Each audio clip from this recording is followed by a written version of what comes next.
on to talk about the Dirty Dozen. How many of you know what the Dirty Dozen is? Nobody? Okay. Well, if you were here for my last speech, you probably know that I have a passion for food. So, the Dirty Dozen I'm talking about isn't a group of bandits from the Wild West.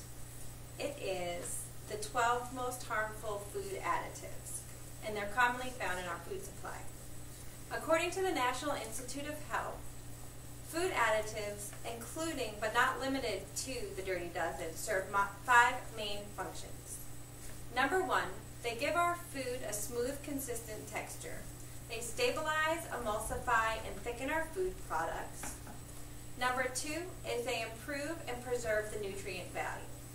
This includes fortifying process and adding vitamins and minerals to the food.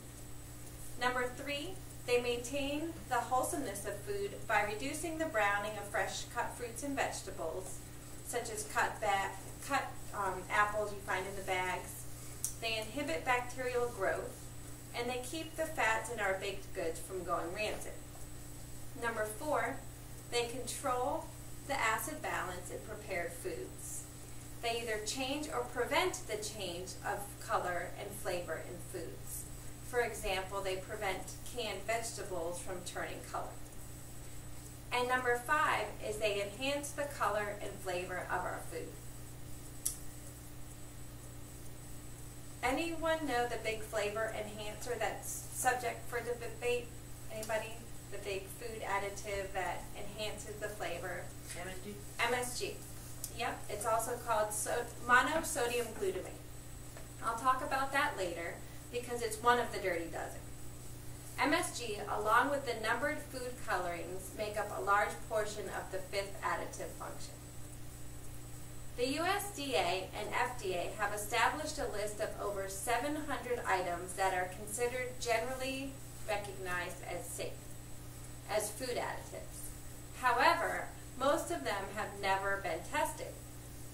Included on the list are ingredients known to be harmful, but they're still allowed on the list because Congress has established that unless you eat a lot of the additive, you'll be okay. Later I'll show you how items commonly found in the average American's pantry and demonstrate how these additives we're all consuming on a large basis. So you can decide how much of the additive is too much for you. The main problem with Congress's threshold is that so many of these additives are in our everyday foods, and many of the Dirty Dozen are not metabolized by the human body efficiently. Furthermore, some of these additives turn into completely different substances once you ingest them. If I were to eat several apparently healthy items that contain a variety of the Dirty Dozen in 1 week, which about 95% of Americans will do, it's almost guaranteed that I'll eventually reach that threshold that Congress has deemed safe. Now imagine you're a 45-pound child. It's scary. Now, not all food additives are bad. As I mentioned before, they increase the nutritional value of our food, such as the fortified cereals we eat, the juices that have added calcium, and so on. The point I'm trying to make is that the addition of the Dirty Dozen to our food is more problematic than it is beneficial. These are the 12 food additives that have been deemed the Dirty Dozen. Number 1 is sodium nitrate. The function of sodium nitrate is food preservation. It's found in hot dogs, bacon, lunch meats, and other processed foods. The problem with it is that once you ingest it, it forms nitrosamines. And these nitrosamines are highly carcinogenic, and they're linked to stomach, intestinal, and colon cancers. The second is BHA and BHT. These additives are used to keep food from spoiling, and they're usually found in meats, processed foods, and beer. They're approved by the FDA, but they have been proven to cause cancer. Many cereal packaging have BHA or BHT added to the packaging to preserve the freshness. So it's not in your food, but it's surrounding your food. The additives are also hard for the human body to metabolize. The buildup of them in the body has been linked to health problems and behavioral problems as well. The third is trans fat.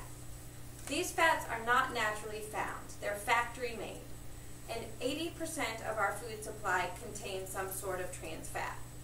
These trans fats were once thought to be healthier than the naturally occurring saturated fats, but recent studies have proven that to be not true.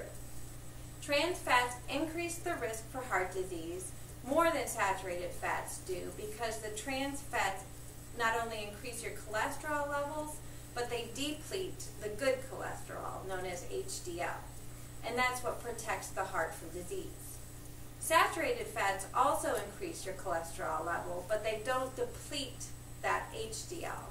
So most physicians now are saying the butter is better than margarine because you're going to increase your cholesterol either way, but the saturated fat won't deplete the good cholesterol. Number 4 is olestra, or fake fat. It's found in potato chips, snacks, and other processed foods. Olestra cannot be absorbed by the body, therefore the fat is excreted. Olestra was first discovered when scientists were trying to develop a way to get premature babies to gain weight. Well, they soon realized they had discovered a fat that couldn't get absorbed by the body and started marketing it as fat that's not going to make you fat.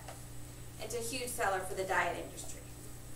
Olestra is so bad because when it's excreted, it binds with vitamins and minerals in your body, such as A, E, D, and K, and then your body is depleted of those important vitamins and minerals. Those vitamins and minerals are important for your immune system, and by depleting those, you then deplete the important vitamins and minerals and leave your immune system vulnerable to disease. Number 5 is propyl gallate. It's a preservative used to prevent fat and oils from going bad. The additive is used in potato chips, chicken soup bases, vegetable oil, and other processed meat products. It's often paired with BHA or BHT and is a possible cancer-causing agent. And number 6 is monosodium glutamate. It's the flavor enhancer found in a wide range of foods, including frozen foods, salad dressings, and most processed meats, also restaurant foods. For example, the chicken skin on KFC is massively loaded with MSG. It's so bad because it induces obesity and type 2 diabetes. The 7th is potassium bromate. It's an oxidizing agent found in the bread making process. It's known to cause renal cell tumors, mesothelioma, and thyroid tumors. Number 8 is aspartame, which is an artificial sweetener. It's found in a lot of Diet Cola products and Crystal Light type things, also chewing gum. It's found in actually over 9,000 products that are available for sale in America, but it has not been deemed fit for human consumption. Why the FDA still allows the additive in food is a mystery. Aspartame changes into formaldehyde once you ingest it. It's linked to migraines, seizures, vision loss, Parkinson's disease, lupus, and multiple sclerosis. There's also mounting evidence that aspartame is to blame for the burning mouth syndrome that troops suffered from during Desert Storm. The troops that drank the Diet Cola sweetened with aspartame were victims to methanol poisoning because at high desert temperatures, the aspartame turned into methanol, which caused the poisoning. For more information on that, you can go to www.aspartamekills.com. The number 9 is the numbered food colorings. Blue numbers 1, 2, and 3, red and green number 3, and yellow number 5 are all produced from coal tar and petrochemicals. Red number 3